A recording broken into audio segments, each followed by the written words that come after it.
The millionaire pretended to be asleep. But what the cleaning lady's daughter did shook him to the core. Sometimes the most important discoveries happen when we pretend to be asleep.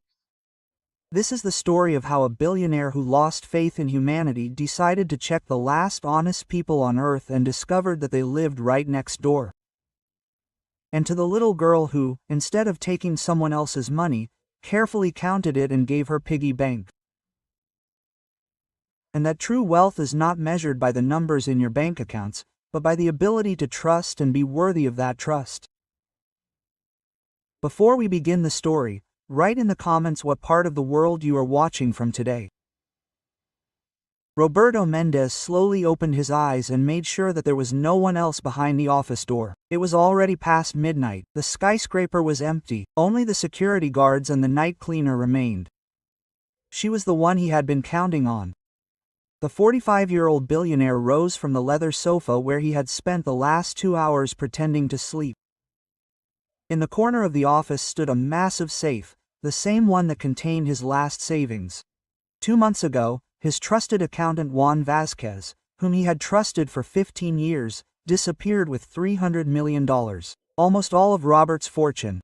All that was left was cash in the safe, about $100,000 and a few gold bars. A laughable amount for a man who had recently been among the 20 richest people on the continent, but enough for the experiment he had planned.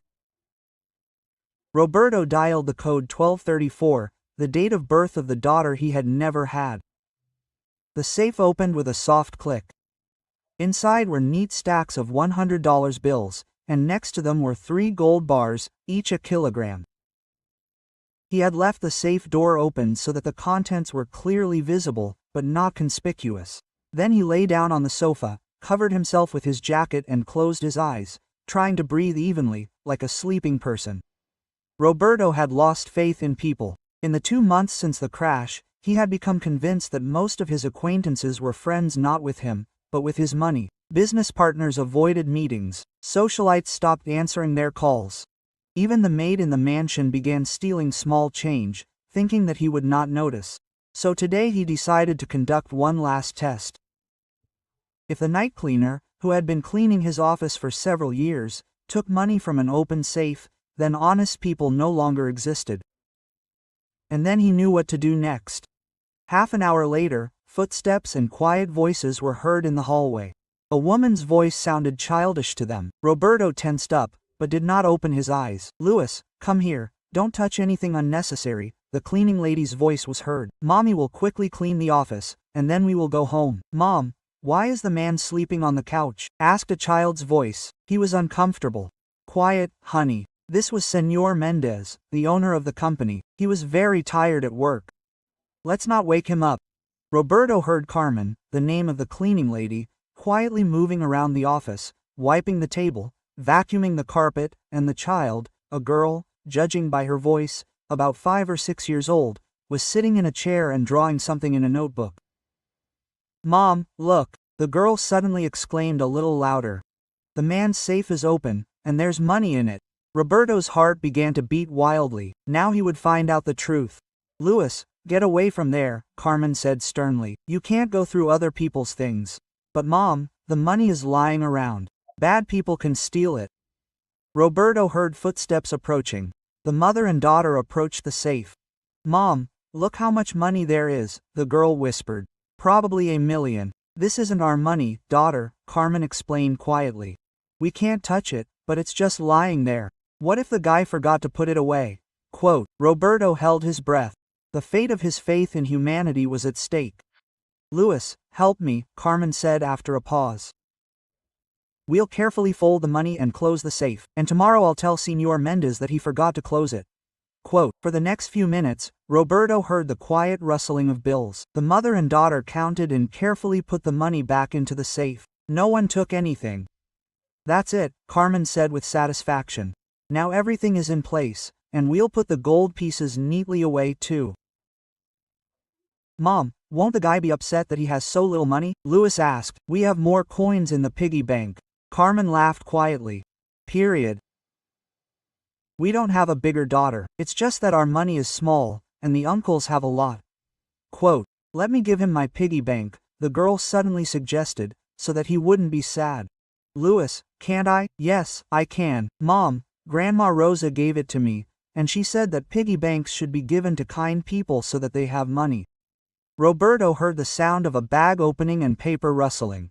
Quote, I'll write a note, the girl said intently. Dear Uncle Mendez, don't be sad about money. Here's my piggy bank for you. Louis, you can write such complicated words, the mother was surprised. You taught me. And what I don't remember, I'll draw in pictures. A few more minutes of silence. Then something heavy was placed on the table next to the sofa. That's it, Mom, I gave it to you. Now Uncle will have a beautiful piggy bank, and he won't be sad. Good daughter. You are a very kind girl.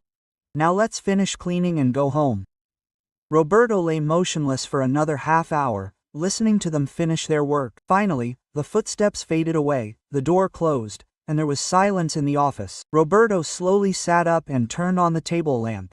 On the table next to the sofa stood a small pink piggy bank in the shape of a pig with a bow on its head. Next to it lay a child's note, written in crooked letters with multicolored pencils. At the bottom was drawn a house, a sun, and two figures, a large one and a small one, holding hands. Roberto took the piggy bank in his hands. It was heavy.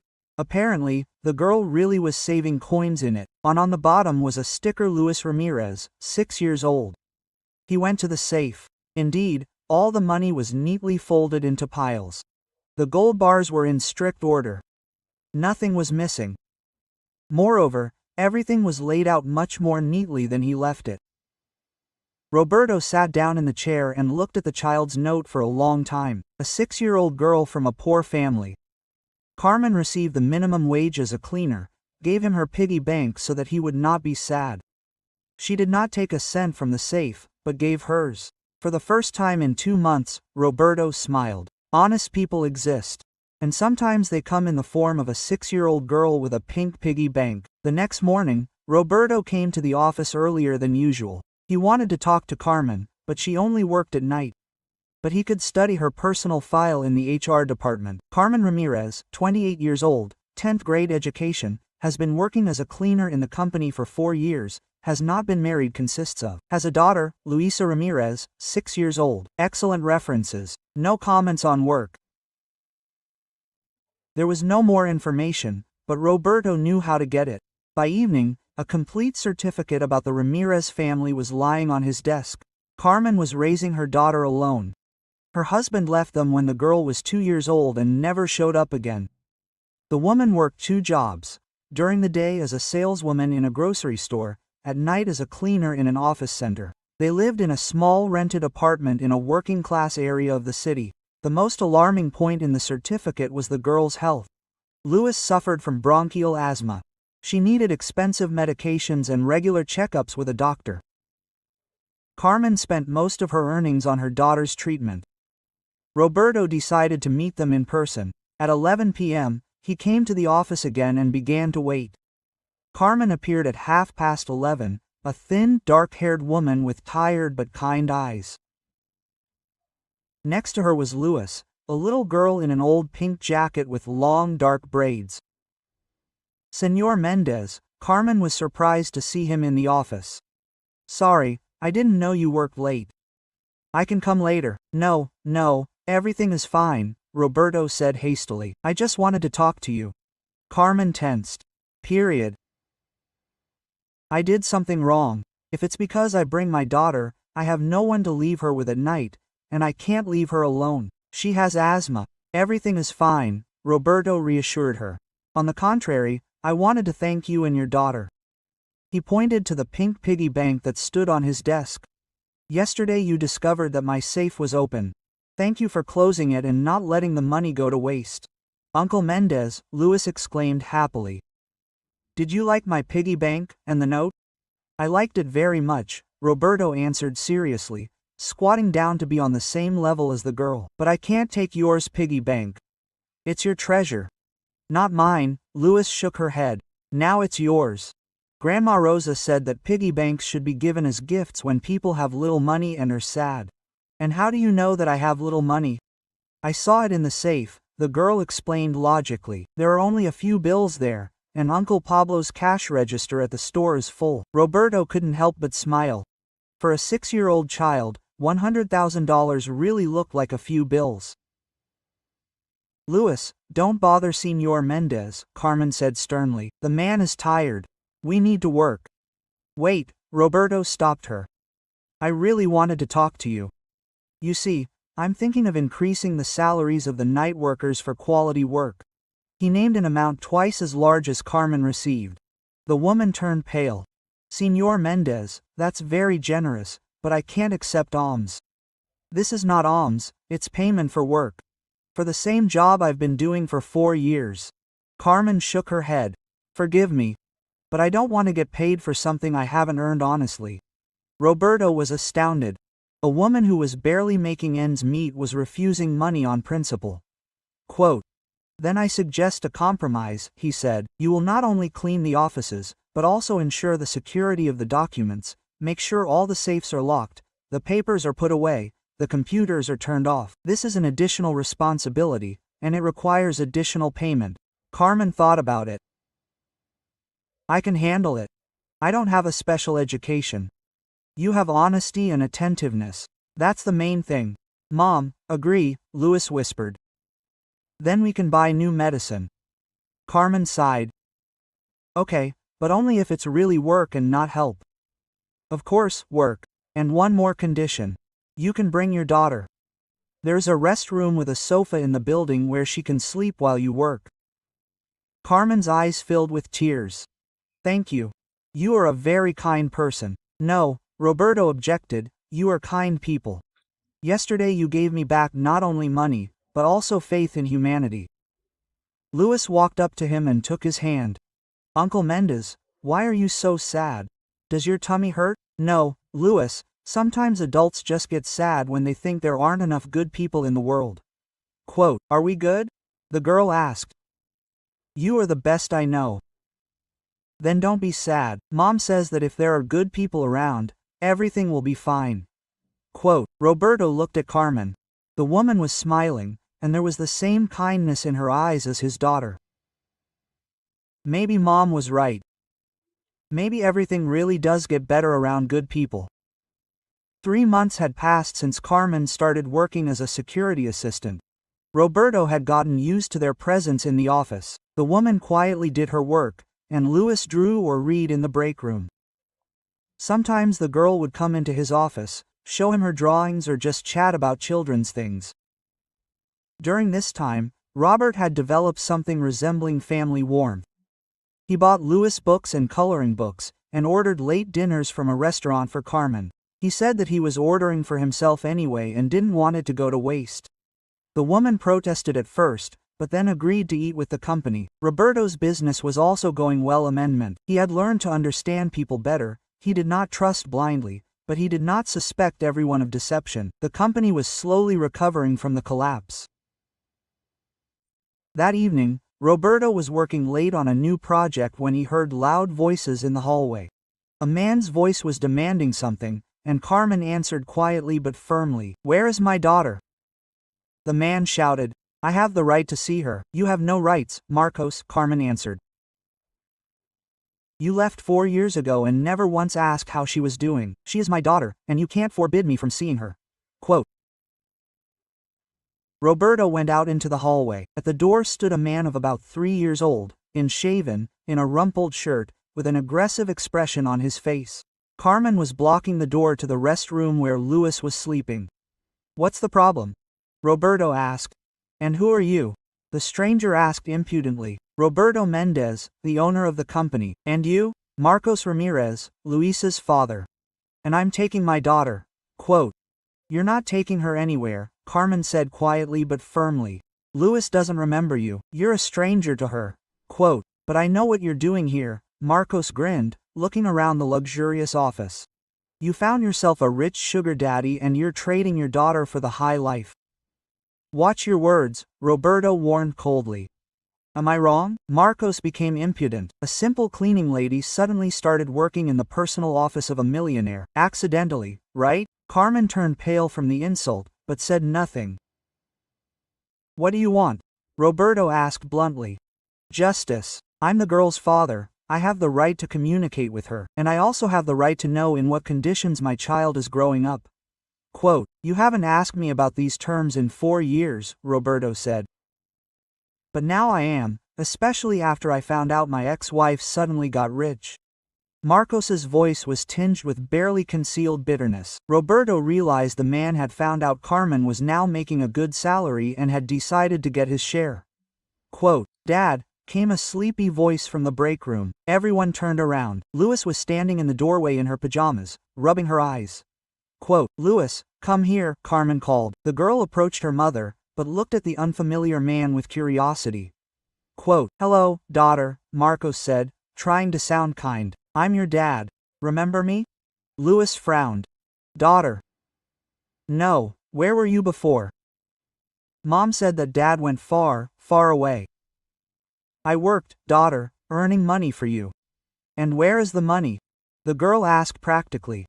Marcos was confused. Roberto barely held back a smile. The 6-year-old asked the most accurate question. Dad spent money on the trip to come back to you, Marcos lied. Oh, Louis nodded, but it was clear that she did not really believe him. Listen, Carmen, Marcos changed his tone. Let's talk nicely. I want to participate in raising my daughter and I have the right to do so. You have no rights, repeated Carmen. You did not pay child support, did not keep in touch. But now you are ready to make up for everything, especially if you have additional opportunities. He looked meaningfully at Robert. Quote, what do you mean? He asked. Well, since you care so much about someone else's family, maybe you can help the child's father too. I am ready to take my daughter to me, but I need money for her maintenance. Now everything has become clear. Marcos found out about Carmen's new job, decided that she had found a rich patron and came for his share. Uncle Roberto, Louis suddenly said, and this uncle is bad. He is yelling at Mom. I am not yelling, daughter, Marcos tried to justify himself. I am just a mom, I do not want to go with this uncle, the girl firmly stated. I don't like him, and he doesn't smell. Dad, how does it not smell like Dad? Marcos did not understand. Uncle Roberto smells like Dad, kindness and protection, and you smell like anger. Children's logic turned out to be more accurate than adult reasoning. Louis felt who came with love and who with self-interest. Enough, Carmen said decisively. Marcos, go away. You have no rights to Louis. Of course you do, he exploded. I'll go to court and ask for joint custody. Let's see what the judge says about how you're raising your daughter. Go ahead, Roberto said calmly. But remember, Carmen will have the best lawyers in the city, and I'll have evidence of the dubious conditions my child is growing up in. Marcos left, slamming the door. Carmen was shaking with anger and fear. Roberto, I'm sorry about this scene, she said. I understand that if you don't want to anymore, Carmen, Roberto interrupted her, we'll win this case. He doesn't have a chance. And if not, what if he takes Louis? That won't happen, Roberto promised firmly. I won't allow it. Louis walked up to him and took his hand. Uncle Roberto, will you really help us? Of course I will. We are family, aren't we? The girl nodded. Family, and family doesn't abandon each other. Roberto realized that this had become true for him too. They really were a family, not by blood but by choice. And he was ready to protect this family at any cost. The trial began a month later. Marcos did file for joint custody, accusing Carmen of creating inappropriate living conditions and a dubious environment for her daughter. The hints were transparent. He claimed that Carmen's relationship with Roberto was inappropriate. Roberto hired the best law firm in the city. Lawyer Enrique Vázquez, no relation to the traitorous accountant, was an experienced specialist in family law. We have a good chance, he explained the strategy. 4 years of father's absence, no financial support, no contact with the child. Plus medical documents showing that the girl needed special conditions because of asthma. What about the accusations against me? Roberto asked. We will prove that your relationship with Senora Ramirez is purely businesslike and that your assistance is for the benefit of the child. The first day of the trial was difficult. Marcos's lawyer, a young, aggressive lawyer, tried to make it look like Carmen had sold herself to a rich man and was using her daughter as cover. "Tell me, Senora Ramirez," he asked, "how do you explain the fact that your salary has increased fivefold in a few months?" "I was given additional responsibilities," Carmen answered calmly. "What responsibilities exactly require such a raise? Have you become a manager, chief accountant?" "I am responsible for the security of document flow. That is, still a cleaner, but with a beautiful title." Enrique's lawyer jumped up. "Protest. Plaintiff's lawyer is belittling the dignity of a witness." "Accepted," nodded the judge. "Continue without value judgments." When it was Robert's turn, Marcos's lawyer attacked him. "Senor Mendez, you recently lost most of your fortune due to fraud." "Yes. And it was after that you became interested in the family of Senora Ramirez." "Yes, but not because of that." "Isn't it true that a person in a state of emotional crisis can make rash decisions?" "Objection." Enrique jumped up again. "The question is not on the merits of the case." "Rejected," said the judge. "Answer the question." "My help to the Ramirez family is a conscious decision," Roberto answered firmly. "I help them because they deserve it, and not because you are trying to replace the family you have lost." This question was a blow below the belt. Roberto paused, collecting his thoughts. "I help them because they have restored my faith in goodness," he said finally. "Luis and her mother have shown me that honesty and kindness still exist in the world." "Very touching. Don't you think that a child has the right to grow up with a father, and not with a stranger?"